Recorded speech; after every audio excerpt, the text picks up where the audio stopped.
Legendary actor from the Barrymore acting dynasty, Lionel Barrymore collected his first and only Oscar for Best Actor for his performance in A Free Soul over fellow first-time nominees Jackie Cooper in Skippy, Richard Dix in Cimarron, Frederick March in The Royal Family of Broadway, and Adolphe Menjou in The Front Page.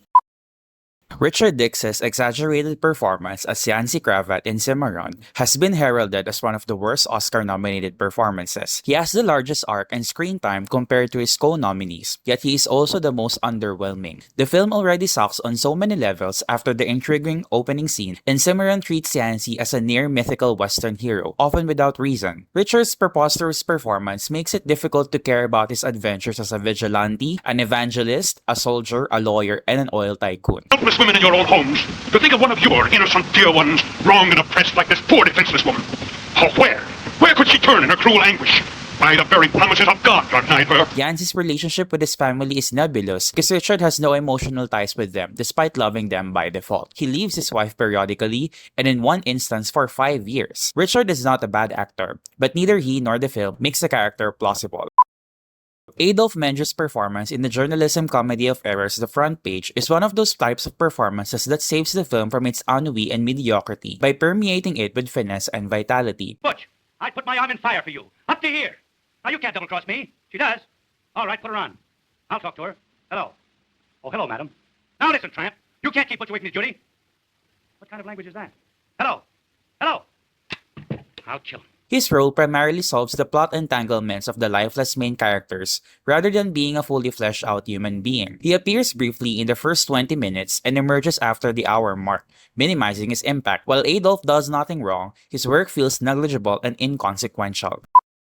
The royal family of Broadway spends an enormous amount of time with the unremarkable central protagonist and her relationships with her family and love interests before Frederick March, plays her brother, finally arrives. Despite only being on screen for about 22 of the film's 80 minutes, Frederick lights up the screen as Tony Cavendish, a flamboyant, theatrical character inspired by the Barrymores. I have no idea whose Barrymore actor Tony was based upon, but it does not affect my viewing experience. Frederick's charisma and flair dominate every scene he is in, making him the most memorable actor in the ensemble cast. You said you got to go to Europe. What for? Immediately!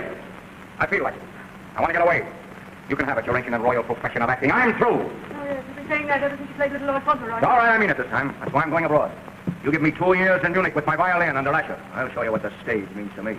While Tony lacks dimensions and depth and mainly exists for comedic effect, Frederick brings authenticity to Tony's larger-than-life persona and never takes himself too seriously. He has no big or powerhouse scenes, and it might have been a standout in this lineup had the film laser focused on him and given him more to do.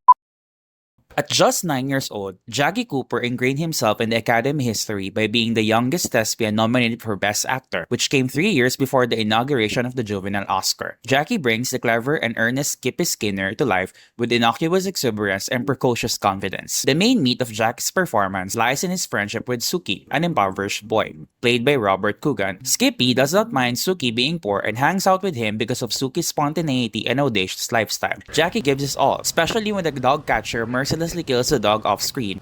Please, Mr. Nubbins. Can't we have him? We'll bury him good. He's already been disposed of. I'm only doing what the law says.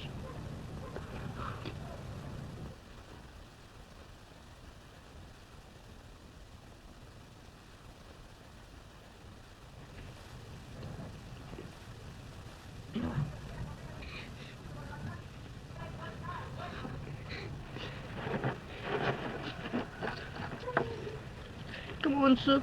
Let's go.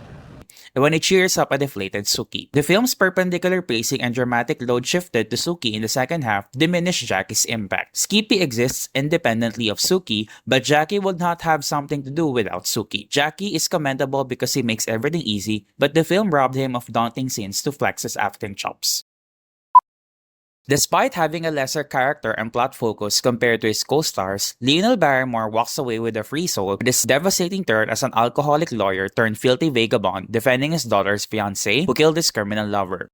Lionel has never wowed me in his other performances, but The Free Soul unveiled his vulnerability. He is unique for stepping into the role of the suffering and supportive father. Lionel's acting mostly consists of facial mugging and slurry speeches, but he makes the most out of his secondary role by flawlessly mapping out Stephen Nash's descent into self-destruction, existential dread, restlessness, pessimism, and detachment from his daughter, Jan Ash, played by Norma Shearer. He could have been more visceral if the film explored the roots of Stephen's alcoholism. A Free Soul spends other characters talking about Stephen instead of Stephen talking about himself until the climactic courtroom testimony. Not holding back, he unleashes his regrets for not being the best father to Jan and blames himself for her recklessness while also demonstrating how lucid a lawyer he can be. There's only one breast that you can surely pin the responsibility of this crime on. Only one. Stephen Ash is guilty and nobody else. Stephen Ash! The scene veers on corny melodrama, but Lionel is on fire with his cross-examinations and monologues. There are other 1931 leading male performances overlooked by the Academy that I favor over Lionel, Looking at You, Charlie Chaplin, Peter Lorre, and James Cagney, but in this lineup, Lionel earned his Oscar fair and square.